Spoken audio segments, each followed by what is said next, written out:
Welcome to Upside, where we dig into the real stories that live behind the headlines affecting European venture. Today is Mads, Lomax, and my good self, and we're talking about defense. We're talking about the spend and the startups. Is there a moral line to be drawn? OpenAI launches another product. Are we at peak LLM? Is there an implicit message here? We will see. Does working from home kill culture? And what's different for startups? We're going to check in on Taco Trump's tariffs, making some euro-based decisions and some predictions. H1 UK startups check in on the stats. Not a massively exciting section, but are they good or not so good? We're going to have to take a look at that. Big tech in Europe. Will they continue to serve us, or is all this EU fining and forced control just a bit too much for big tech coming into Europe? This was their finest hour. Tear down this wall. It's more than just an alliance. This is a union of values. Let's start acting. This show is not investment advice, and the hosts of this episode may be invested in the funds and companies featured. Before we start, Lomax, what's new? You had a big party last night. What's happening with you, dude?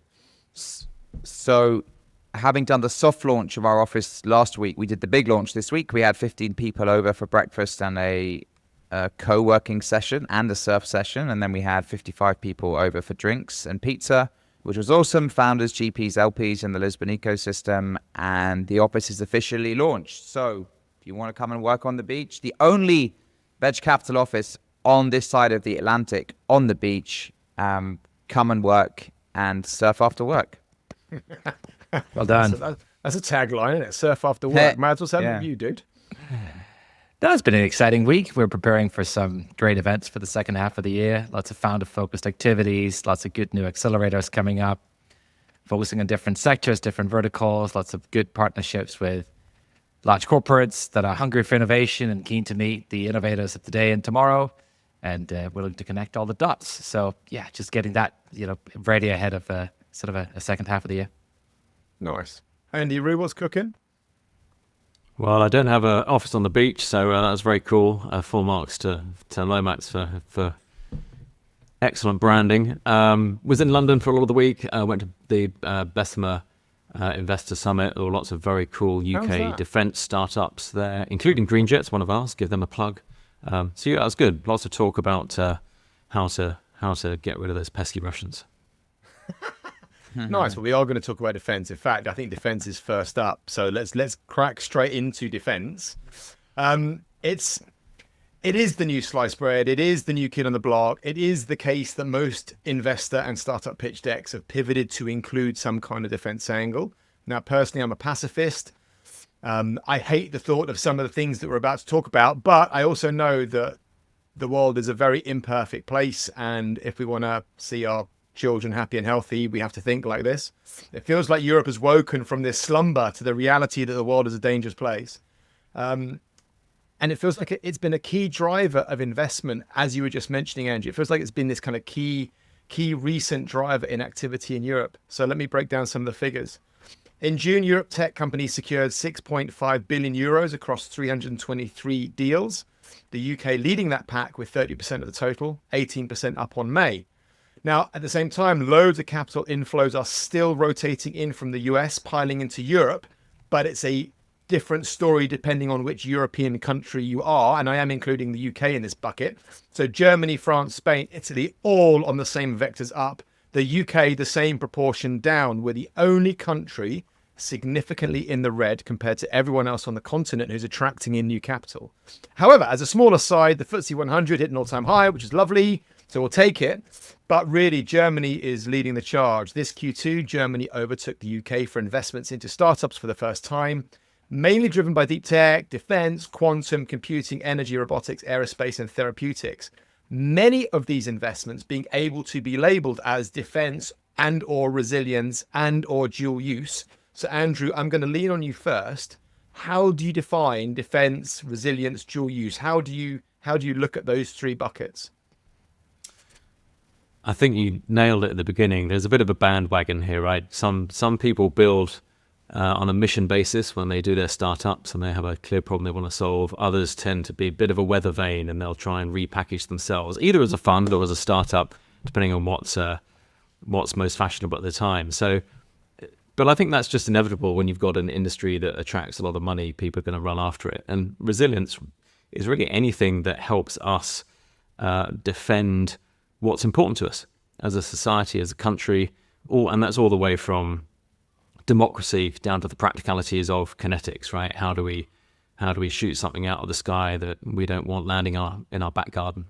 And so that is a wide remit. I mean, for us as a fund, we look at stuff which is all the way from cybersecurity to future compute. You know, AI, as we've already seen in a small part, AI drone-driven swarms, which are a new part of the battlefield. But ultimately, AI will impact our GDP, our wealth, our freedom. And if you don't have control of that, or rather if someone else has control of that, that has huge connotations. So resilience itself is a big remit.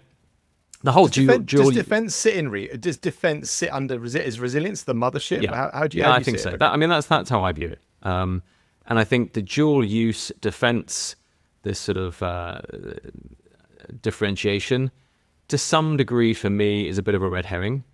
I think startups require focus when you go to market, and there's an argument to say that if your primary customer and your first bridgehead market is a defense vertical, you should focus on that, even if your technology has potential in civilian use later on. However, if your bridgehead market where you can maximize margin and initial impact and go to market is civilian, and you might have defense use cases later, then you should probably go that way. So I think people get tied up, and there are investors who say, oh, I wouldn't invest in a defense-only startup. But I think it's sort of missing the point a bit. And the point is the vision for the business big enough that this is a venture scale business?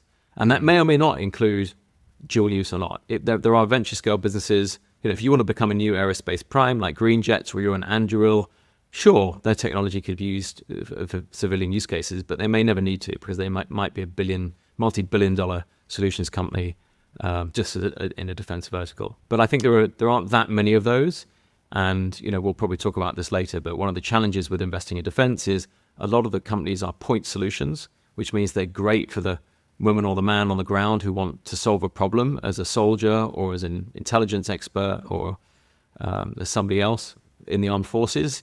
But how do you turn that into 100x return as a seed investor? How do you turn that into a multi-billion-dollar business? So for me, you apply the same criteria as you do for any startup you invest into. The execution is sometimes different, because isn't it always? But yeah.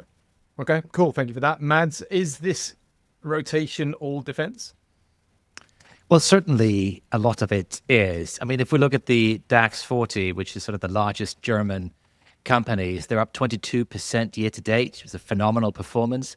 And of those, kind of the sub-segments, if we look at those, 30% up for the industrials. And that's really driven by rearmament. It's the Rheinmetalls, it's the Airbuses, and to some extent also the Siemenses of this world.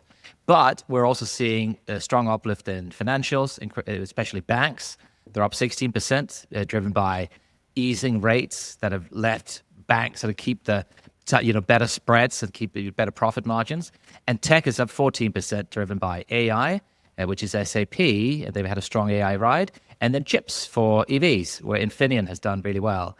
On the other hand, automobiles are sluggish, due to China. Pharma is down, cost pressures, thin pipelines. So we have seen a mixed market, but it's been very defense-driven, the German boom.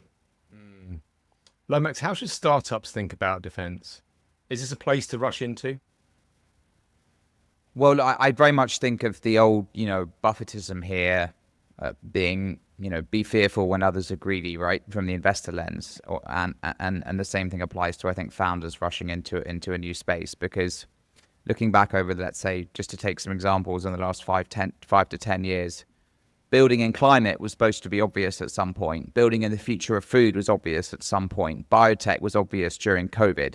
Biotech is dead at the moment. Future of food, most of those companies are dead. And climate is obviously going through a massive reset at the moment. So when something is obvious, running towards it is not necessarily the best thing to be doing. Now, there may be some differences here because, of course, we are seeing, a potential doubling of defense budgets in the European Union over the next 3 to 5 years. And these are long-term decisions that once are made, have long-term impact, and they could be built into, let's say, they're not as ephemeral as more consumer-driven things like food.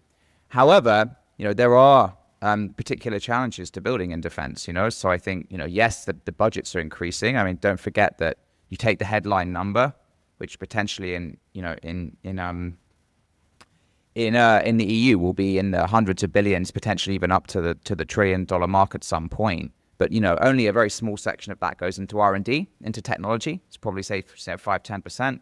And then also there are huge complexities here. You're selling into governments. There's a limited number of buyers. In the EU, there's joint procurement. So, it's actually even smaller number of buyers. The startup timelines are much shorter than government timelines. So to hit your value inflections can be extremely difficult. It's a small investor universe. And there are, of course, opportunities here. But I think proceed with caution. And it's also a highly regulated space as well. There's lots of challenges from a startup perspective to building a new company in this area. But, for those that have the stomach and the grit, the resilience, to throw that word back in, there are, of course, opportunities. I want for me, just sorry, go on, Andrew. No, I was going to say, for me, it comes back to, are you solving a super painful problem? And that doesn't matter whether you're a defense buyer or whether, you're selling direct to consumer. So if you've got a 10x, 100x better solution, you're going to find buyers and you're going to find success if it's a painkiller and not a vitamin. And right now, with war in Europe, it is more and more a painkiller. And I think the macro trend, medium to long term, is not going to change. If anything, it's going to get worse. And I've spoken to some investors who say, well, what if, the Ukraine, what if there's a peace deal in Ukraine and then all this excitement will go away? And it's like, well, not unless Putin gets replaced and not unless China have a 180 reversal of their current strategy, which is to take back Taiwan, and not unless you're going to undo history, which is that warfare is never going to be the same again. And every single Western military is not equipped currently to fight a modern war with the drones, with the technology it needs. And that's before you get onto the other fundamental issues of European defence, which you've touched on, Lomax, around our lack of capability. I said before, just look at anything. Europe has 8 military satellites, I think, maybe 10. America has over nearly 250. We can't actually defend ourselves unilaterally right now. We simply did not have the equipment. And for a lot of people, a friend of mine was talking at a defence conference in Bristol just this week. And she was horrified, even amongst the military that were there and the defense industry, as to how uninternalized the threat from Russia was. The fact they didn't really understand what was going on. They didn't understand the level of propaganda in Russia against the UK. It's perceived as a war somewhere else. It's perceived as a not urgent problem, and that just they're mostly isn't the proxy case. wars, aren't they? I think we've been shielded by the fact that we're in a proxy war environment, and with the NATO extra kind of, the Americans will run in and save the day, and Trump has obviously squashed all that. But I've got an annoying question for the room. Mads, maybe you can kick this off. So I know we talk about this in SuperSeed Towers. Is there a moral line to be drawn in investing in defense? I think it's a good question to ask, and I think it hits on the many of the same topics that Andrew brings up. I think the truth is that for too long, us Europeans, we thought that we were above all this martial stuff and that we sort of could sleep under the protective blanket provided by the US. And then suddenly we realized that the world is more complex. Now, Europe can most certainly stand up to Russia, but we do have to make an actual effort. It's not going to come by itself.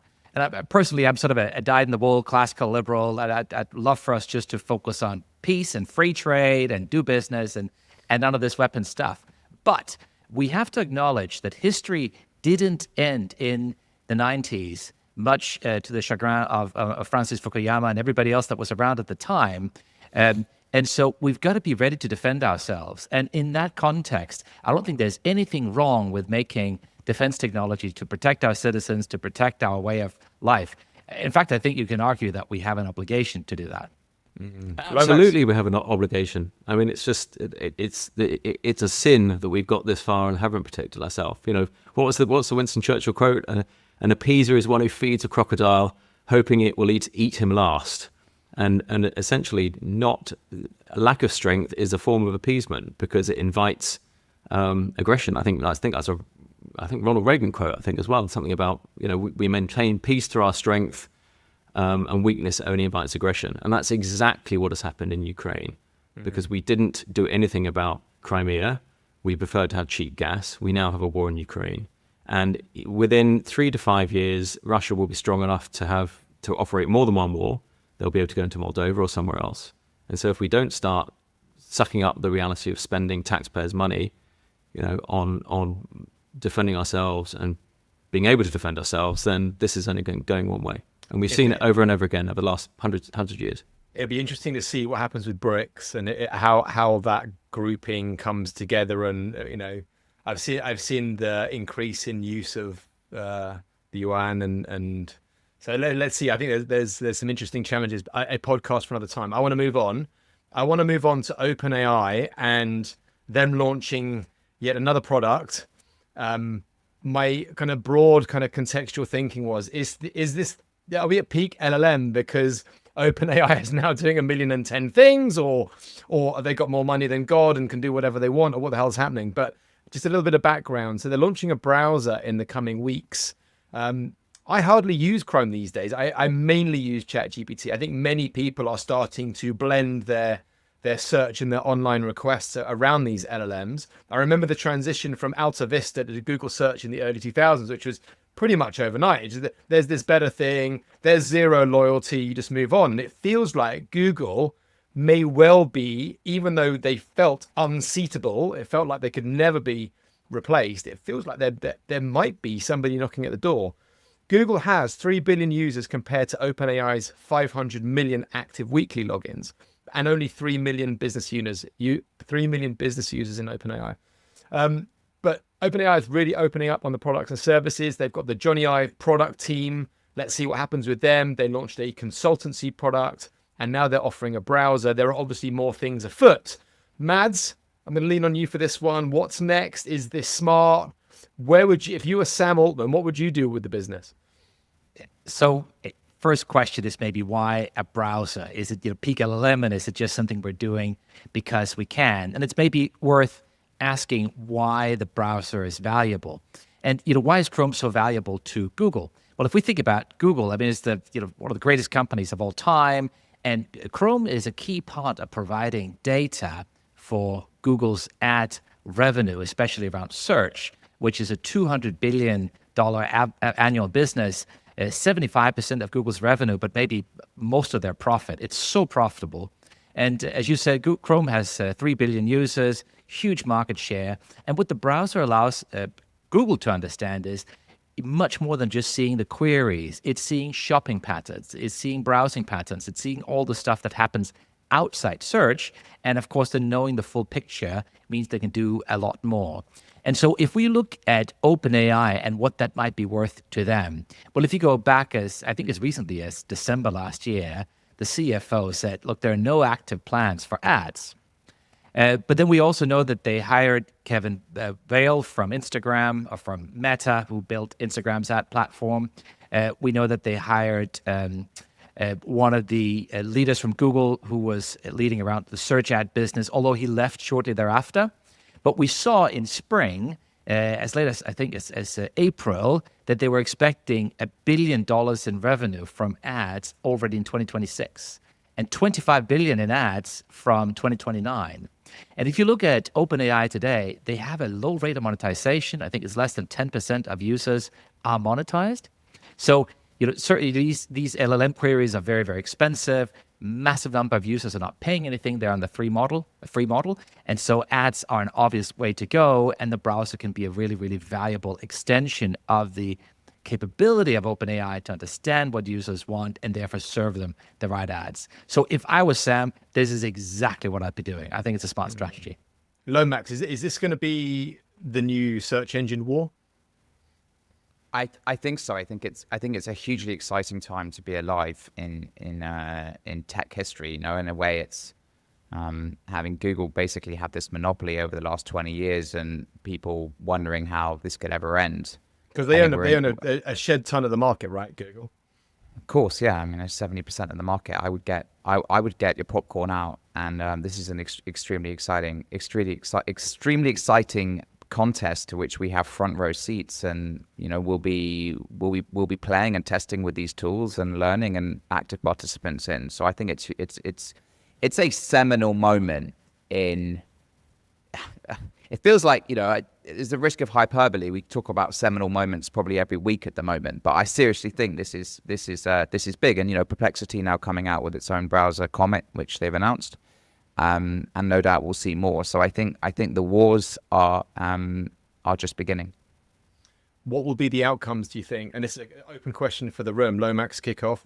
Where is this going to end? Who's going to win? Who's going to lose? What does this mean for startups? Any direction you want to take?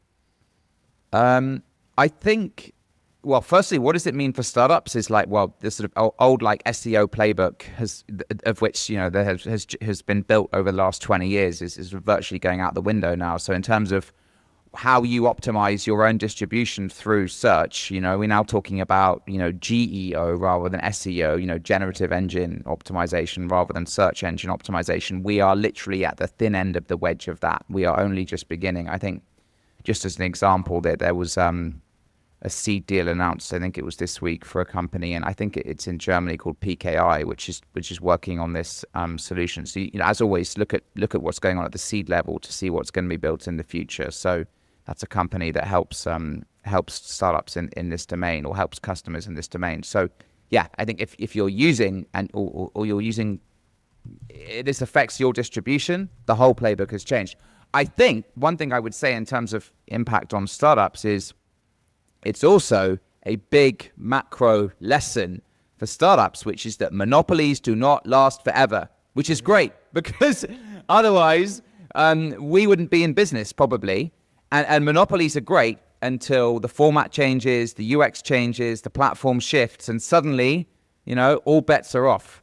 And actually, I think this is a great lesson for all of us and for everyone, is you could never give up hope, because things change. And now we have this massive segment up for grabs. Well, and you can be pretty certain of when the platform change comes, because that's when the DOJ, always busy fighting the last war, puts on the thumb screws, right? Yeah. IBM with the mainframe, Microsoft with the Windows and the browser leading to mobile, and now, of course, with Google and search, and we have LLMs coming out. Andrew, if you were building now, what would you build? In AI or anything at all? Anything. Ooh, he wants to build a defense. Yeah, I was going to say I probably know the answer to this. He wants to build a giant howitzer. Is what he. I want sovereign control. I want infrastructure. Iraqi supergun 2.0. Attached to a satellite. Yeah. I definitely think about defense. This whole we peak LLM, I love that expression. And I've just got this inkling that, to Mads' point, this could just flame out overnight, right? How far can you take LLMs? And when I've made a real effort the last month to sort of almost overuse LLMs like ChatGPT and Claude, and I've been using it for all sorts of things I wouldn't normally bother with, all the way from simple things like negotiating something with somebody, to issues with friendships, to asking it, using it, to your point, Dan, instead of Google as a search. And it really is very flawed still. It forgets stuff. It forgets things you've told it literally the day before. It can't retain consistent memory patterns. It's actually like dealing with a young kid that has early onset of some description. It's because it's just so inconsistent, and yet it's so confident. And so you've not only got hallucination, but you've got complete inconsistency. And I don't know how it feels like technically a sieve that you're going to continually try and plug the holes in to fix that. And so my hunch is that we're in kind of, I don't know if I've used this analogy before on this pod, but we're back in the days of the search the search portals, where everybody thought for about 4 or 5 years, everybody thought it was all about portals, and they were stuffing everything in there: sports results, share results. You remember, AltaVista, Hotbot, all the Yahoo, and then overnight along came Google and said, "You've got it all wrong. This is about getting people off our website as soon as possible, as fast as possible." And the underlying efficacy that was better was the citation engine, the PageRank, which is how many things point to this page about this topic through a hyperlink which talks about the topic that the page is supposed to be about. And that just destroyed everybody overnight. And I can't help feel that there is a better proxy for a brain out there and how brains think and how human intelligence thinks, which is going to be better than an LLM, which could just wipe all this off. And it might not be for 5 years, but I can't believe this is the end point. I think this is the start point. And so I'm very skeptical about how long LLMs will last. I can't believe there is not a better foundational technology out there. Sure. Well, I mean, we're only 2.5 years in, right? I mean, Yeah. November 22. So This is all one big experiment, guys. Seriously. I mean, with tens of billions of dollars being burned. Well, hundreds, I would argue. Wow, yeah. But Mads, there's been a bit of foundational shift this week with Grok, the latest edition of Grok taking over the benchmarks. Do you know anything about what's going on there? Yeah, so this is Elon Musk launching Grok 4 just 5 months after launching Grok 3. And there's been lots of controversy around the Grok models. They've been slightly unhinged. There's been anti-Semitic rants, etc. And essentially what's doing is there's sort of a decision that's been made to say, look, architecturally, LLMs, they're great, but they just don't have recent information. So Grok is hooked directly up to X. And the challenge is, in terms of the design parameters, the decision around Grok is to make it very free speech, sort of very much of a free speech absolutist. And so this leads to obvious data quality issues when you take everything that flows through X with few guardrails. Yeah, exactly. And you pull that into the model. But the thing is, these are design choices, and they're actually quite easy to correct if the will is there. And so I think it's worth going behind the headlines and sort of some of the emotion to look at the model itself. And it genuinely looks like state of the art. It has immediately entered the top of all benchmarks. It's the most expensive, one of the most expensive models out there. So 2 versions. You've got Super Grok at $300 a year, and you've got Super Grok Heavy at $3,000 a year. And what's interesting about the Heavy version is it spins up multiple models that investigate the best answer. So a lot of, if you look at the takes of the implications here, is that a lot of the performance is coming from throwing an awful lot of compute at things, which is why the model is expensive. And who does that bode well for? That bodes really well for Nvidia. If you think about it, right, if we are all going to use a lot more compute for inference, so when we ask the questions as opposed to just when we train the models, well, that means we're going to need a lot more silicon to run those models. So, and they hit 4 trillion, right? They've hit 4 trillion. They've hit 4 trillion. And there's going to be, this I think is really indicating a trajectory here and why people are keep being so excited about that company.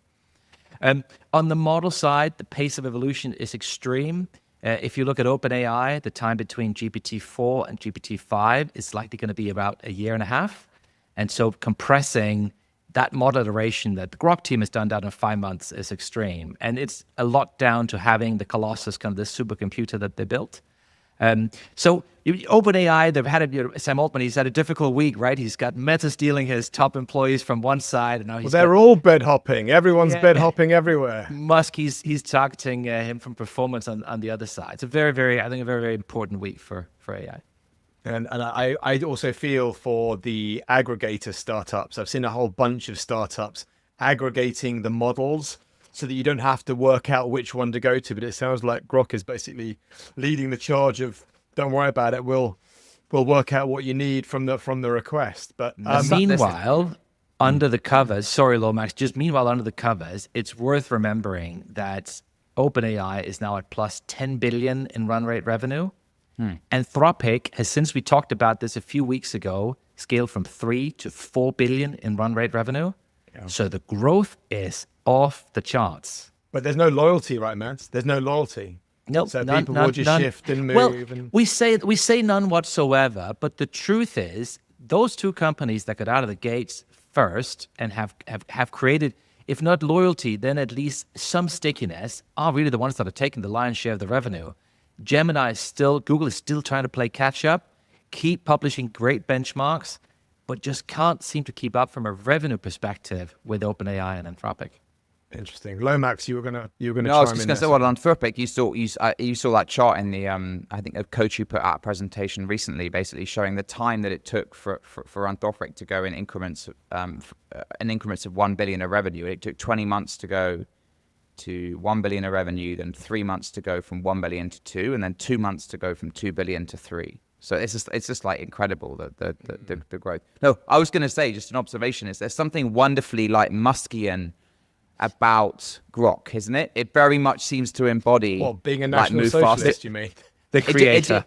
It just embodies move fast and break things. No, it's like the embodiment of it. And I feel like Grok is going to run into issues, and Grok is going to run into issues with our friends in the EU at some point. Probably also because he's bundling it with X, right? So that's also going to be an issue with that. Well, it feels like all of his businesses are buying each other and then doing within deals. So I think maybe we'll have just like one monster X entity. Although SpaceX I saw is now 400 billion as of this week. So I mean, the guy's obviously the guy's an absolute machine. But I just think there is just something about the kind of he's going to be called before Brussels. He'll probably turn down the invite, but they'll give it the double fingers, right? I know exactly. But there is just something sort of wonderfully on brand about Grok. From another question for the room: does working from home kill culture? So I guess first up, we need to kind of define what culture is. There's been a few reports, thoughts. Obviously, AI is making some inroads into how companies are thinking about resourcing. And I think it's accelerated some of the conversation. So the question for the room is, does working from home kill company culture? Anyone want to have a pop? Don't be shy. You've got to have a culture to start with. And I think the problem with a lot of companies aren't even at first base of having a proactively intentional culture. Cultures tend to evolve in a lot of startups, and they tend to reflect the leadership. But what is it, Andrew? How would you define culture? I think it's expected behaviors, and I think if your team understand expected behaviors between each other, so internally and then externally with your customers, and those are clear, then that builds a consistent culture because it builds a consistent prerequisite prediction on how someone's going to respond and what but it's got to be more than just values. It can't be just values. Lomax, how would you define culture? I think the reason, just on that point, Dan, I think the reason why I didn't say values was because values can be defined, but unless they're turned into actions, they're meaningless. And that's the problem with most cultures. Like most cultures, here's our set of values. And then it's like, well, that's not my experience dealing with this company, or this person at this company, or this person in my team in this company. And that's why I always use the expression of a set of behaviors, not just a list of values. To answer your original question, I'm not a bit. I don't think it works like work from home. I really don't like. I think it's very, very hard to build. Agreed. Big companies. As I said, like if you're trying to grow a company from 0 to 250 million of revenue in 5 to 6 years, which is this sort of artificial kind of growth that companies go on with it, with fueled by venture money, which is not the normal kind of growth in a say a bootstrapped company. And even those need to have their own culture and from which working from home. It's hard enough in those kind of companies too, but I think it's too hard. I think all of this is too difficult, and I think you need to be together. And I'll give you, in the context of myself, like I was running our firm, which is a small venture fund, right? We were running it remotely, and now I live in the same city as my partner, and we've just built an office together, which I keep going on about. But I'm like, the improvement in everything we do since I've seen us sitting in the same room doing things. This is a very small example. It's just been like 10x. It's been, and I'm sorry, like there is occasionally if you have culture cemented at the beginning by working in person, the move to a sort of part-time working remote can work temporarily. But I just think great things don't come from working remotely. I'm very skeptical about it. Let me just tee up. I'm going to tee up where it all came from because I was quite intrigued as to when it started, how it started. So here's a quick history lesson, and then Mads, I'm going to lean on you for some of the exceptions because I know there are some. Working from home was labeled in the early 70s as telecommuting, which was labeled by a NASA engineer, Jack Niels, in 1973 as a response to the energy crisis and traffic congestion. Then in 83, IBM allowed 5 whole employees to telecommute.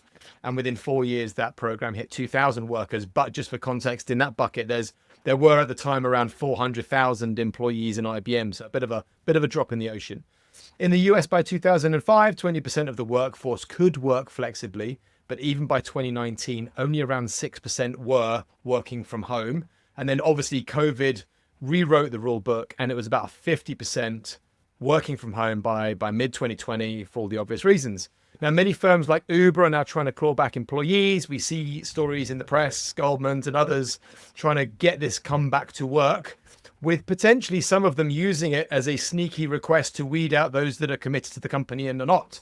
So, Mads, you and I talk about this a lot. I'm going to hand over to you for in the fundamentals, does working from home work? Well, I think there are exceptions to everything. I mean, I think fundamentally, as you say, greatness happens when great people come together in person to make magic. There are exceptions. We've seen companies like GitLab. I think they have 1,400 employees. They're fully remote. It's been a successful business. There's Automatic, which is the company behind WordPress. A couple of thousand employees, no offices. It's also been successful. And then there is the big one, really the poster child of a fully remote culture, if you will. And Toby Lütke from Shopify, he took the company remote first, and that is seen as a big success because Shopify is such a behemoth and such a successful company. And I'd say when you hear Toby speak, and also when you hear his chief operating officer, Cass Najashian, speak, they've sort of said, look, we've invested insane amounts of resource in setting this up so that it works. And I think Cass had said that for 90% of companies, remote is a terrible idea. It's just too difficult to implement. So there are exceptions, but I'd say in most situations, it probably isn't the right thing. So the truth is, you can, to some extent, maintain culture remotely if you work hard at it, but why handicap yourself? Olympic athletes, they don't train over Zoom. Why would you try to do that? I think Zapier's full remote, if I remember correctly as well. There's a few, but it is the exception to the rule. Andrew, is this sector specific? Because they're obviously all hyper geeky, successful businesses. So is this a case of if you've got a bunch of backroom guys punching keyboards, that's okay. But if you're more culture centric, and obviously we're talking about the financial results as well as the cultural results. There's 2 vectors here. But is it sector specific, do you think, Andrew? I think it's less than 10% when we looked at it before. I think it was less than 10% of companies, successful companies. I don't know if that's 250 million ARR Lomax or what it is, but were remote or even fully hybrid. My experience has certainly been that if you need a bunch of senior people, and that's for lots of reasons, I think older people tend not to need the same level of human interaction possibly or face-to-face time that a 20-something expects. That's for lots of reasons, right? Who do you end up going on dates with, or you end up snogging someone at the office party? I mean, these sound trite, but actually you spend so much time working that for someone... You're not supposed to do that anymore, are you? I was going to say, I want a confession. It doesn't happen? Come on. I want a confession. When was the last time you snogged someone at an office party? When was the last time I went to an office party would be a better question. The answer is over a decade ago, I should think. So I think for people coming up in their career, all the things you learn through just the casual interactions and the small interactions are absolutely vital, all the way from learning how to interact, to manage up, to manage down, but also just the knowledge transfer that you need. And you just don't get that if you're remote. So I suppose there's 2 big factors. If you want to do it, first of all, you've got to be even more intentional about everything than if you have everyone in the same office. And that goes all the way from culture through to process. And, what a startup's bad at? Process. And that's good because they can move fast and break things. But you also need to know what the hell's going on with your team. You also need to know whether people are performing. You need to performance manage them. So I think you need more process in a way, not less, if you are remote or even if you are hybrid. And the second big thing in startup world is just competition. When you're trying to turn every marginal gain into a win over your competition so that you win and become the multi-billion-dollar company solving the problem you're solving, if everybody else has even a marginal advantage because they're doing it in the same place and you have a disadvantage because you're remote, then you've got to seriously question whether you're just handicapping yourself. Now, there are counter arguments to that, because you can say, well, if my pool of employees is global and, but otherwise my competitors are just in London, they're stuck with London wages and London people, you might argue that there's a counter advantage. But in my experience, the startups we have in our portfolio that spend a lot of time in the same place do seem to have less problems and move faster and move better. Lomax, last question on this one. Does culture drive commercial success? Yes. Okay. I don't have another, yes. Yes. Haven't it? That's super short and quick. That means we can move on. 1,000%. And there's nothing I could say to cut across that. What I would say is I don't invest in a company if the founders aren't together. I just passed on a company that was quite compelling the other day, and it became clear that, and I agree with that completely. It's impossible. Yeah. Okay. Well, let's move on. I do want to do the unthinkable, and I do want to just check in on Trump's tariffs. I know it's probably the most hackneyed topic. You're an addict. There is. I know. It just feels like I want to do a very, very quick check-in, just a very quick status update and a very quick check-in, and see if any of this is going to come around and bite our backside. So we are recording on Friday the 11th of July. So here's where we are so far. It's been 3 months since Liberation Day back in April. Trump's pitch at that time was 90 deals in 90 days because everyone wants a slice of American pie.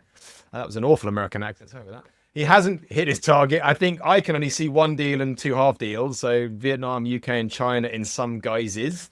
The deadline came and went for the EU. It's been extended to August. Brazil has just been slapped with 50% because Trump doesn't like the new guy. I've read all the stories, but I think that's basically where it lands. I also wanted to have a look at how much income the US takes from tariffs. And it has taken a fair chunk over the years, between 20 and 40 billion annually between 2008 and 18. That jumped in 2018 to 24 from between 60 and 80 billion, peaking at 100 billion under Biden. So Besson and the Trump admin are looking to target 300 billion this year in revenue from tariffs, but you can't have it both ways. Either you have American produced things in America, or you're getting tariff income. You can't have them. You can't have your cake and eat it. So, and also, Lomax, there's a question for you. Nothing happened with markets this time. So just looking from the outside, obviously all these threats of tariffs and, we're going to come and get you, and only a handful of deals, but markets didn't move a bit. Is it just that we don't really care anymore? Don't believe Trump? Believe he's going to be a taco dude? What's the deal there? Yeah, it's either basically priced in or it's just priced out, as in it's just ignored. I think the impact of it, when we looked at the impacts of the tariffs at the beginning, and people were running around like headless chickens. I mean, we had an M&A deal that fell over in the first wave of the tariffs, right? Like stuff was happening, both at the micro and macro level, and clearly at the markets level. We saw US markets suffer a lot with the original wave of tariffs, but now I think people are like business as usual. This is Trump doing his thing. And also, markets at the moment really reflect, it's not just policy. I think they're reflecting on what's going on underneath. Strong earnings growth, the AI boom, etc. They're reflecting that rather than any kind of policy discount or haircut. So yeah, I think it's business as usual as far as the market's concerned. Mads, what's next? Kind of the global piece, and if you can tie it back into Europe, what's gonna come? Well, I think if there's a truism about Trump's trade policy, it is that nobody knows anything, right? We're all sort of a little bit in the dark, and he sort of runs off in multiple directions. But what are some likely outcomes? I think you could possibly see scenario one, maybe that's what we can call the fudge scenario, where we actually end up staying at the 10% baseline tariff. You're probably not going to get below that. Trump might claim that the EU made concessions and regulatory enforcement, and maybe carve out some exemptions for specific things. Both sides managed to save face. There'll be minimal economic impact. I think this is still the most likely scenario. But there is another scenario, which is more of a selective escalation, where you are going to end up seeing 15 to 25% on specific sectors, likely especially those sectors Trump really cares about. So maybe some of the luxury goods, some of the auto sector, right? Some of the cars, that's his favorite target, and maybe pharma, which is also one he's got his guns out for. So, and then potentially 10% for everything else. I don't think we're going to see a universal 50% tariff on everything. I think it would just be impossible. I think it would create the US economy. The EU is a massive trading partner. It would drive so much inflation for Trump, and that's not what he wants. So, yeah, I think it's going to be somewhere between sort of the not very much and sort of a slight selective escalation. Andrew, what does this mean for Europe, UK startups investing? Are there any gotchas? I think it just changes so quickly. What's interesting is, where does this all stem from? And almost on a weekly basis, you see economists far smarter than me trying to pick apart what's its strategy behind it. And I think that it's all based upon the madman strategy. If you look back at the sort of the late 60s, early 70s, and Richard Nixon, and this is a sort of a theory popularized by himself, that if a political leader cultivates an image of irrationality and unpredictability, that can intimidate opponents, you can extract concessions, they can fear sort of disproportionate results or retaliations or really erratic decision making. And his tariffs and his approach and the speed at which things change all feel to me part of his wider political approach, which is just to do that, is to destabilize and to keep both allies and rivals uncertain about his true intentions, about his true position. And I think he believes that applying that madman theory gives him an upper hand and advantage. And I think to some degree he's right, because it's just not playing the traditional political rule set. And you see Europe really struggle with how to respond. Do you go hard? Do you go weak? Do you ignore it? Like, do you just continually you're playing catch up? And I think the proof will be in the pudding on who wins or loses. But meanwhile, we're not going to see, every time you try and apply some real logic to some of his decisions, you sort of start to fall down. And so you're dealing with an irrational actor. It's very on brand for him, isn't it? Completely. Completely. How he's always behaved. So you kind of know, at least from that basis, that it's going to be madman, strong man, So it's like a Richard Nixon, on acid. He tried to do this with North Vietnam and the Soviet Union to try and scare them into doing the deal he wanted. And I think we're just seeing that on a more global basis. I want to talk about UK startups. This might be an extremely quick section, but I wanted to have a look back, H1, UK startups, a report from Dealroom and HSBC, just some quick stats, and then we can look at if there's anything to dig into or predict. So UK startups raised 8 billion from VCs, which is slightly up on H2 24. 8 billion exceeds the combined haul of Germany and France. For context, US startups raised $180 billion in the same time period, which kind of puts into its tiny bucket. But obviously, US VC is nearly 60% of global investment. It's just massive. While London still dominates, we've had some regional stuff going on. Oxford, Cambridge, and Cardiff did $1 billion of that. And other smaller regional stuff is going up, which is great. AI startups, no great surprise here, are 30% of that bucket, which has doubled in the last decade. Although what is an AI startup? Maybe that's a debate for another time. So health tech and fintech combined, neck and neck with AI, and enterprise just behind that. So UK has produced 188 unicorns, 71 still remain private, just under 230 billion in value. Here's a quite interesting stat. Half of all unicorns from the UK were founded after 2010, mostly AI and health. So very quickly, gents, Lomax, kick this off. Any surprises? Any exciting things that we should talk about in that H1 data? I literally think nothing. As in, like, I sometimes think in our industry there are too many reports. I don't think there's much really from this. I mean, when I was just trying to think what's interesting here. I mean, the US is 22 times in terms of capital raised the amount of the UK. I mean, we often talk about the huge disparity between the two markets, but that is a staggering figure. And actually, funnily enough, last week we talked about the disparity in the public markets, and one of the conclusions or data points we we drew on was that the US public markets are 20 times the size of the UK public markets. It's interesting to see that being reflected pretty much precisely in the startup numbers too. So what's the conclusion? A lot more money. We are slightly better off than last year in terms of number of unicorns. I think we had 4 unicorns minted in the UK in H1, which is just one more than the whole of 2024. I think the one thing I do tend to look at in these reports is the number of mega rounds, or what the mega rounds were, because you can talk about venture and the industry as a sort of cohort level, but I think it's more interesting to pick out the big emerging companies. So we had 3 mega rounds in H1 in the UK. We had Isomorphic Labs raise 600 million, Synthesia raised 180 million, and Quantexa raised 175 million. So I think that's interesting. That shows where the money is going. They all are basically AI companies, which I think we know. It's good to see those mega rounds getting done in the UK. We're still behind 2024. As a reminder, the biggest mega round done in 2024 in the UK was Wave, the automated driving company, which raised just over $1 billion in one round. So I think there's interesting things to see. Nothing particularly new. Slightly up in the number of unicorns. AI clearly playing a big theme, as we would expect. I don't know if you guys picked anything else out of this stuff, but that's my read on it.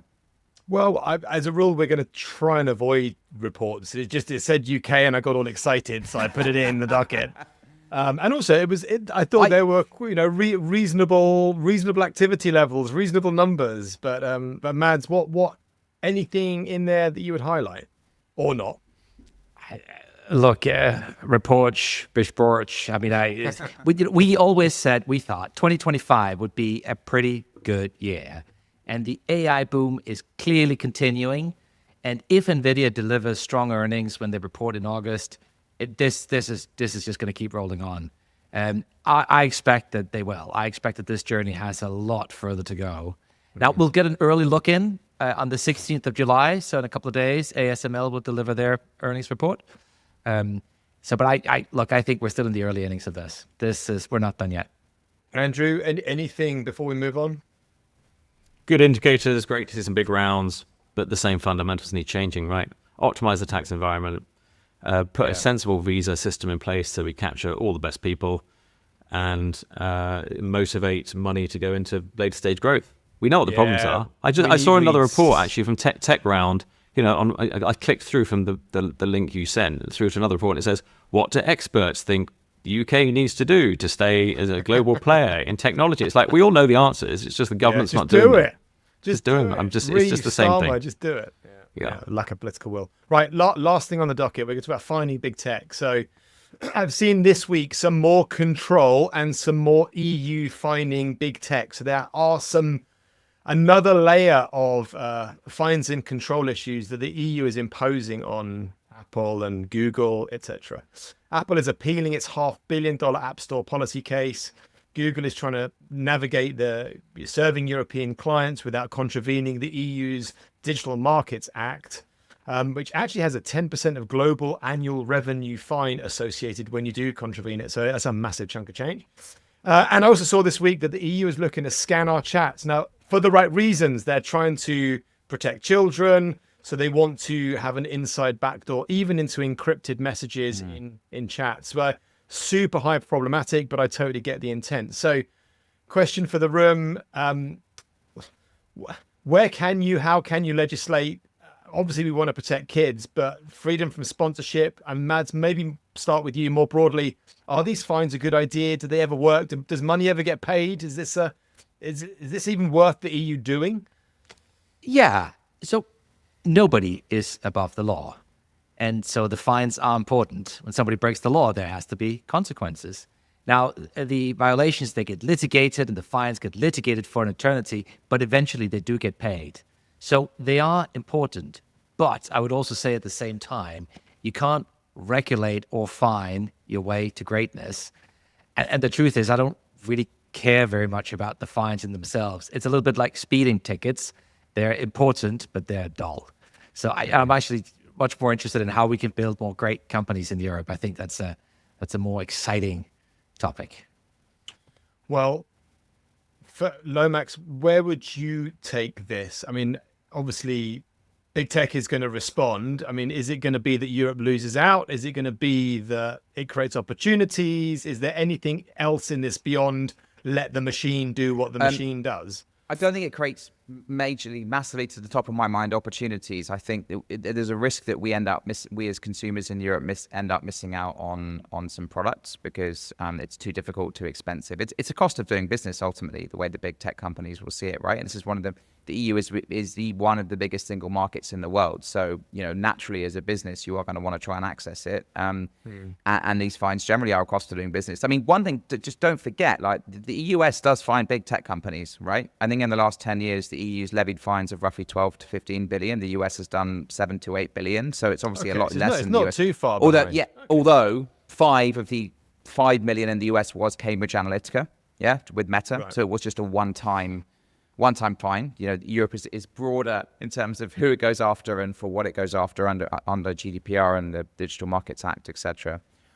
So I think it's a cost of doing business. I think the big tech companies will, be slow to comply, will appeal, will kick things into the long grass, will fudge things, but ultimately they will pay. But these companies have, I think, tens and hundreds of billions of collective cash on the balance sheets, right? And this is just a cost of trade, a cost of doing business that probably reduces their tax bill, right? So it's not the headline number. It's how they think about it. And I do think that I do think on the legislation side is we need to have it. You need to have some kind of platform accountability for what happens. And sometimes in the EU they tend to be overzealous and overreach, and I think they're overreaching by reaching into encrypted messages, because where do you stop? When you start doing that, and then you really start to constrain people's use of these products, and I think that's an issue. However, and undermine trust as well.